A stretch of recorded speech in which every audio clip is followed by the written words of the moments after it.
Je vais essayer de vous parler et vous présenter toutes les informations que vous pouvez obtenir auprès du CNRD, et ça va passer par le centre de documentation, la newsletter que certains reçoivent déjà depuis début 2014, le site internet, il en a été question. Je vais tenter de vous présenter la version test, celle qui n'est pas encore en production, mais que vous allez bientôt pouvoir découvrir. Et donc, grâce à tout ça, essayer de vous montrer le chemin vers l'information. Et on va commencer par quelque chose qui paraît simple, banal, évident, mais les locaux du CNRD, pour venir nous voir, c'est à Paris, hôpital Trousseau, dans le 12e. Nous sommes au 5e étage du bâtiment Chigot. Vous voyez, on a déménagé récemment et nos bureaux sont ici. Donc n'hésitez pas à venir nous rendre visite si vous êtes dans le secteur. Alors pour commencer, le centre de documentation, CDDoc, centre de documentation du CNRD. Et là, je parle pour les diapos qui viennent, je parle sous le contrôle d'Odile Perrin qui anime ce centre. Il a plusieurs missions. D'abord, il s'agit de participer à la constitution, au développement et aux promotions du fonds documentaire. Donc, Odile régulièrement abonde ce centre par des ouvrages, par des documents. Il s'agit évidemment de répondre aux besoins ponctuels d'information des usagers et de documentation. Il faut suivre l'évolution des outils et des méthodes de recherche et de diffusion de l'information et maintenir actualisé le site internet du CNRD. Et ça, c'est un travail de tous les jours qui est assez conséquent. Alors, qui sont les usagers du centre de documentation? Il y a évidemment les étudiants en soins infirmiers, puéricultrices, sages-femmes, étudiants des DU et DIU concernant la douleur. Il y a aussi quelques doctorants qui viennent, en particulier pour préparer les mémoires de fin d'études. On a des professionnels paramédicaux, infirmières, les infirmières ressources douleurs, on en a beaucoup parlé, les infirmiers anesthésistes, les puéricultrices, les kinés. Odile, vous avez mis quoi pour AMP? Je suis désolé. Merci. Et puis les autres professionnels, sages-femmes, pharmaciens, médecins, dentistes, psychologues. Donc on a vraiment des responsables qualité, responsables de formation, cadres de santé, les documentalistes. Donc ça fait des usagers avec des professions très variées. Et puis en interne, évidemment, ceux qui connaissent le CNRD, qui sont dans notre giron géographique, naturellement, se tournent vers nous. Donc ça peut être l'équipe du CNRD elle-même, qui évidemment s'appuie sur le fonds documentaire pour ses travaux. Et puis bon, les collègues de l'unité de douleur, le groupe Pédiadol et les praticiens de l'hôpital aussi n'hésitent pas à venir vers nous. Alors, en ce qui concerne le fonds documentaire, actuellement, il y a pas loin de 600 ouvrages, 42 films, des abonnements à des revues, avec des revues électroniques aussi qui sont disponibles, et avec une veille qui est effectuée par Odile régulièrement. Elle nous envoie, on l'envoie au réseau local, en tout cas, les actus, et c'est probablement quelque chose qu'on peut effectivement encore développer, je pense. La base documentaire qu'elle a constituée a maintenant 5000 références, donc c'est quand même assez important, et des dossiers thématiques qui ont été réalisés donc sur des problématiques de douleur bien particulières. Je ne sais pas si Odile veut préciser éventuellement. Oui, il y a des dossiers par exemple sur le traitement non pharmacologique, sur les problématiques des soignants, la relation d'aide, tout ce qui concerne l'évaluation de la douleur, tout cela étant classé par population, adultes, enfants, personnes âgées, personnes non communicantes. Un dossier sur douleur et santé mentale. Bon, voilà, c'est pour vous donner quelques exemples. Merci Odile. Alors, en ce qui concerne la diffusion de tous ces documents, vous pouvez évidemment faire des demandes de bibliographie. Odile prépare ça régulièrement à la demande, et ça c'est vraiment une grande richesse si vous avez un travail à préparer.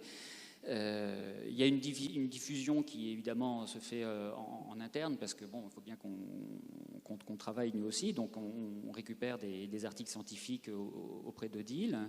Tout ce qui est nouveautés législatives, réglementaires est disponible également. Il y a le site internet, ça on va en parler un petit peu plus tard, avec dans le site sont disponibles aussi des synthèses, des traductions d'articles, des fiches de lecture, les actualités et les dates importantes, en particulier pour les congrès, les communications des journées, évidemment, comme celle d'aujourd'hui. Et puis, on diffuse maintenant, depuis janvier 2014, par le biais d'une newsletter à laquelle, évidemment, je vous recommande de vous inscrire. Cette newsletter, on essaye d'en envoyer un numéro tous les 3 à 4 mois, trimestriel.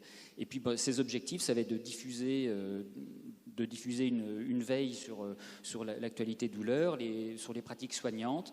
On regarde aussi, on interroge les soignants pour répercuter des pratiques en local et l'expérience des soignants, les travaux des équipes. On parle des colloques, des journées. Et alors, les newsletters, je vais essayer de vous en montrer une mais je n'ai pas la souris. Si, voilà. Hop. Alors, ça, c'est la page. Ça, c'est la page où vous pouvez actuellement, sur le site actuel, c'est la page sur laquelle vous pouvez récupérer toutes les archives des newsletters. Je vous encourage à aller la visiter.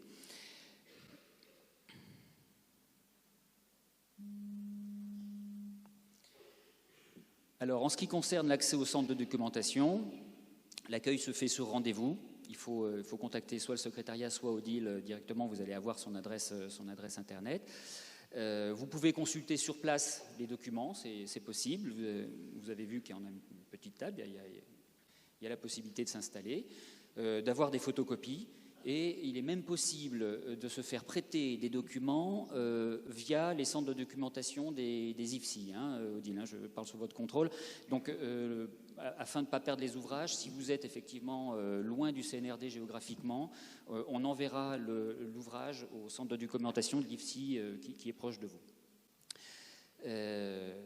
La recherche documentaire peut se faire avec la collaboration de DIL, revue de la littérature, revue législative, et il est possible donc de faire une recherche d'information dans le cadre de l'unité d'enseignement 3-4 des soins infirmiers. Odile, je voulais peut-être préciser. C'est l'initiation à la recherche. Et à l'intérieur de cette unité, il y a un module qui concerne la recherche documentaire. Donc les étudiants connaissent bien, je pense. Merci. Alors, depuis la fin de l'année 2013, si ma mémoire est bonne, on a ouvert cette page Facebook. Alors, je sais qu'il y a beaucoup de personnes qui sont quand même adeptes des réseaux sociaux. On s'est lancé. Je vous invite à venir sur cette page et à échanger, à envoyer vos impressions. Et puis nous, on en profite aussi pour diffuser de l'actualité récente en parallèle du site Internet. Le CNRD a aussi une chaîne YouTube. Il y a plus de 40 vidéos qui sont en ligne, dont en particulier les vidéos qui sont la conversion des DVD qu'on a diffusées jusqu'à maintenant. Donc vous allez même pouvoir retrouver des vidéos de DVD qui sont épuisées, que vous ne trouvez plus sur les stands de congrès. Donc là encore, à visiter. Cette chaîne existe et elle est de plus en plus riche. Et puis le site du CNRD, donc son aspect a changé. Le site là, la photo que je vous montre, évidemment, n'est pas encore en production, mais d'ici la fin de l'année, vous allez pouvoir visiter ce site. Là, c'est la version test que je vous propose de visiter rapidement. Alors, vous avez, on a créé. D'abord, on a écouté un petit peu les recommandations qui nous ont été faites, puisqu'il y avait une demande particulière. Et donc, la grande nouveauté, vous voyez, c'est ce bloc central ici, où il est possible d'aborder les gestes par catégorie. Vous retrouvez les catégories de gestes que Patricia vous a montré dans sa présentation, soins d'hygiène et de confort, sonde de réinspiration, pansement. Et donc, dans ce menu, très rapidement, vous allez pouvoir trouver de la documentation sur des gestes que vous voulez étudier. Ici, vous avez les gestes douloureux en fonction du contexte clinique. Et puis, vous avez des blocs qui parlent par eux-mêmes. Vous pouvez avoir accès à l'actualité. En cliquant directement, vous allez tomber vous allez allez pouvoir en savoir plus. Par exemple, là, vous savez que le 19 octobre 2015, voilà, vous avez un colloque. Voilà, donc en cliquant directement sur la rubrique, vous allez tomber sur la page du colloque et pouvoir éventuellement vous inscrire. Mais vous avez aussi la page agenda qui vous permet d'avoir la liste des congrès à venir. Donc là, pour la version de démonstration, j'ai mis la page à partir d'octobre. Mais vous avez quelque chose que je veux absolument vous montrer, c'est... attendez, parce que sur l'écran... Je fais ça d'une main, notez bien. Voilà, alors, on nous a réclamé un formulaire de contact, le voici. Je pense que c'est explicite, vous avez la possibilité de nous localiser et puis d'envoyer directement un message avec vos coordonnées pour qu'on puisse prendre en compte votre demande. Donc il faudra utiliser cette page. On revient toujours à la page d'accueil par soit l'icône, soit le fil d'Ariane et le mot accueil. Vous avez ici la possibilité de consulter les archives des journées du CNRD, les archives des newsletters, un blog consacré aux ressources documentaires, en particulier le fond des ouvrages du CNRD, qui va être disponible ici directement avec un commentaire. Également, la possibilité de consulter les ouvrages consacrés à la douleur provoquée par les soins, l'évaluation des pratiques professionnelles, douleur et personnes âgées qui ont été édités par l'Institut UPSA de la douleur et qui sont téléchargeables. Vous avez le livret de la douleur en question qui sera téléchargeable par chapitre ou dans sa totalité. Et pour finir, différents livrets douleurs qui ont été mis en ligne. Et là encore, pareil, tout est disponible. On revient toujours à la page d'accueil par la flèche de retour ou par les icônes d'accueil. Alors, il n'est pas fonctionnel encore, un petit nuage de mots-clés. Ça permettra pour ceux qui veulent aller directement sur le sujet qui les concerne de cliquer sur le mot en question. Et un bloc vidéo, parce qu'on sait que vous en êtes tous friands, que c'est quand même facile à regarder, c'est quelque chose qui fixe bien les idées. On sait que les images, on a bien compris ça, véhiculent l'information très facilement. Donc les vidéos des journées, vous voyez, j'ai même préparé les vidéos de la journée d'aujourd'hui. Les DVD en ligne, celui-là, vous le connaissez pour la plupart parce que vous l'avez sûrement réclamé. Attendez, je fais ça avec le pad, c'est pas évident. Voilà. Et donc, vous avez la possibilité directement de visionner le chapitre qui vous intéresse, soit de le télécharger si toutefois vous êtes loin d'un bloc internet ou même dans un hôpital qui ne laisse pas passer les vidéos YouTube, ça peut arriver. Et donc, vous pourrez télécharger le chapitre qui vous concerne et puis montrer ça à vos collègues si vous êtes responsable d'une formation, par exemple, ou si vous voulez diffuser de l'info. Vous pouvez évidemment aller directement par le carrousel. Si vous voyez le DVD qui vous intéresse passer, ça permet d'aller plus vite. Alors, j'ai oublié de vous montrer encore, oui, il y a deux choses que je veux vous montrer. On renvoie aussi, évidemment, on vous recommande d'aller sur certains sites qui travaillent aussi sur la douleur. Il ne faut pas oublier nos collègues qui travaillent.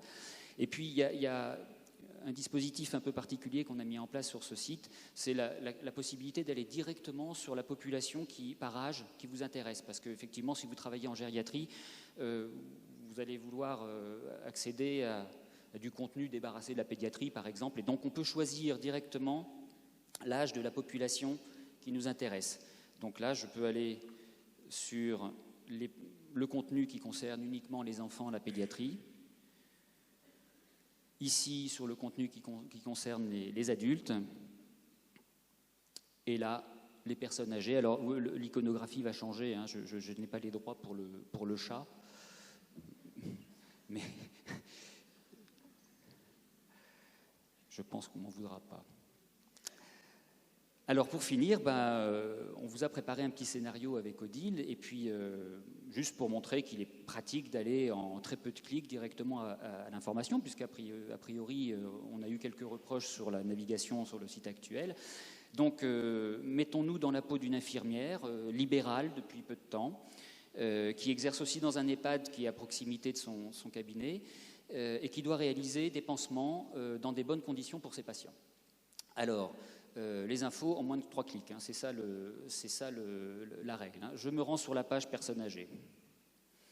Voilà. Sur le blog geste, je peux aller dans le menu pansement, puisque c'est ça qui m'intéresse, faire des pansements.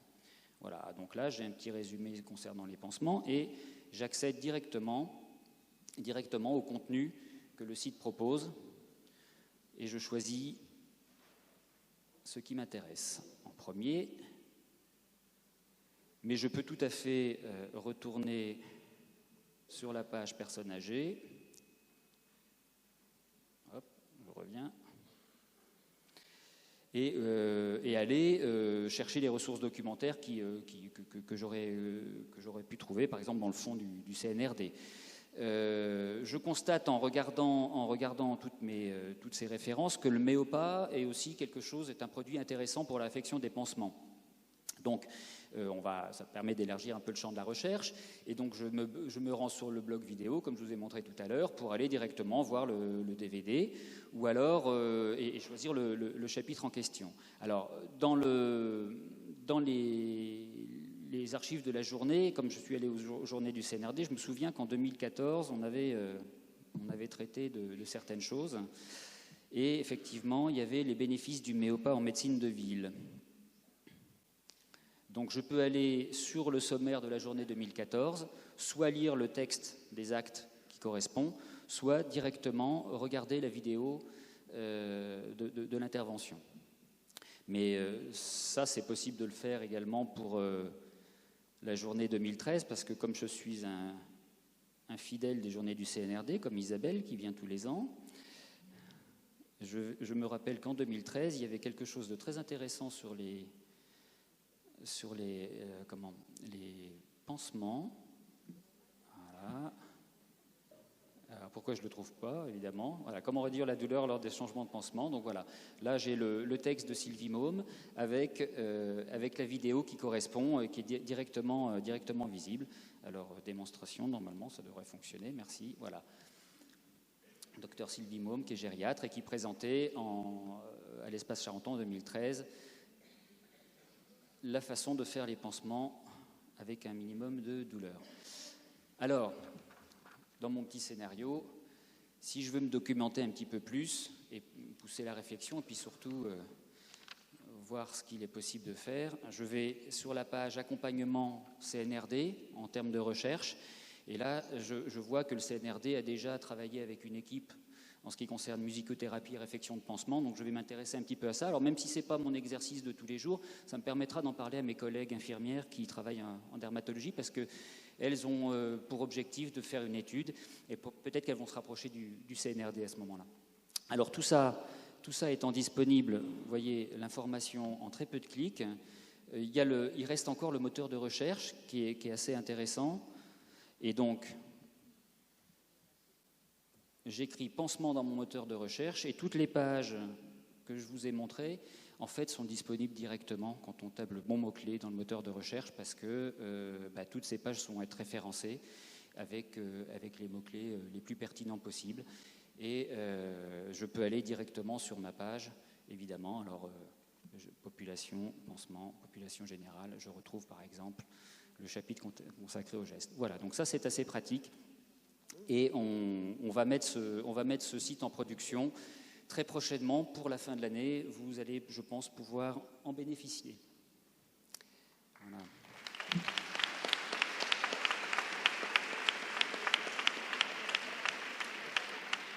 Alors, au passage, je vous montre la newsletter. Pour ceux qui ne la connaissent pas, ça se présente sous cette forme-là, vous voyez, avec les différentes rubriques qui ont été évoquées. Ça, c'est la newsletter numéro 6. Mais vous avez les diapos au moment de la pause qui vous donnent les adresses où écrire pour vous inscrire. Alors, vous avez peut-être remarqué que dans vos mallettes, comme ça fait 10 ans qu'on fait cette journée et que c'est une journée anniversaire, il y a un cadeau. Le cadeau, c'est la clé USB. Vous avez peut-être regardé, elle est jolie, hein, avec un logo CNRD hein, qui est bien reconnaissable. Alors, qu'est-ce qu'il y a dans le cadeau ? À votre avis, qu'est-ce que vous allez trouver dans le cadeau ? Le cadeau fait 4 gigaoctets. Hein, c'est un gros cadeau. donc vous allez pouvoir vous en servir. Bon, nous, on a fait le choix de mettre d'entrée de jeu 4 dossiers. Alors, dans le premier dossier, il y a des documents à consulter. On vous a parlé des données épidémiologiques concernant la douleur provoquée par les soins. Patricia avait évoqué la question. On vous a mis des documents, justement, vous allez pouvoir les lire et puis vous documenter.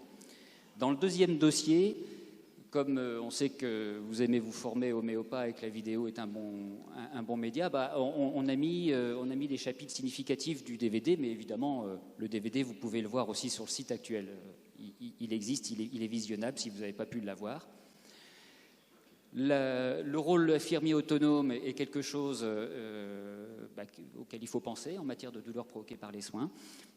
Vous avez là l'exemple tiré du DVD éponyme concernant le prélèvement veineux. Et puis pour ceux qui auraient raté la journée de l'an dernier où on a présenté ce merveilleux petit film concernant le Méopa à domicile, vous l'avez sur la clé, ce qui vous permettra de montrer tout ça à vos collègues. Alors, nouveauté pour cette année, on met en place un groupe d'échange. Alors ça, c'est pas la seule profession qui fait ça. On voudrait essayer de promouvoir ce groupe d'échange aujourd'hui en vous montrant cette diapo qui va passer à la pause. Pour les infirmières ressources douleurs, puisqu'il nous paraît utile d'avoir des remontées du terrain pour savoir quelles sont les problématiques, et puis surtout que les infirmières entre elles puissent discuter et s'entraider. Et donc, ce groupe d'échange, c'est un Yahoo Group, on s'est appuyé sur ce qui existait, c'est gratuit en tout cas. Vous écrivez à l'adresse internet qui est en bas de la diapo, boîte IRD 2015. Et si vous êtes effectivement infirmière ressources douleurs, c'est un groupe restreint, on ne peut pas l'ouvrir au grand public, et votre demande sera acceptée et vous ferez partie du groupe. Alors donc, en rentrant chez vous, en résumé, en rentrant chez vous ce soir, qu'est-ce qu'il vous reste à faire ? Alors, déjà, bien noter l'adresse internet d'Odile, parce que si vous voulez lui demander des documents, il faut lui écrire. Consultez le site cnrd.fr et constatez que bientôt il sera modernisé. Pour recevoir la newsletter, faire une demande sur l'adresse des diapos qui passent au moment des pauses. Vous pourrez consulter les actes de la journée en ligne, voir les vidéos du CNRD. Vous inscrire au groupe d'échange, ça me paraît important si vous êtes une infirmière ressources douleurs. Partager l'info, ça veut dire en parler autour de vous, nous suivre sur Facebook, regarder la chaîne YouTube, et puis surtout nous parler. Et je n'ai pas hésité à demander notre aide à nous si vous avez une problématique particulière. Je vous remercie.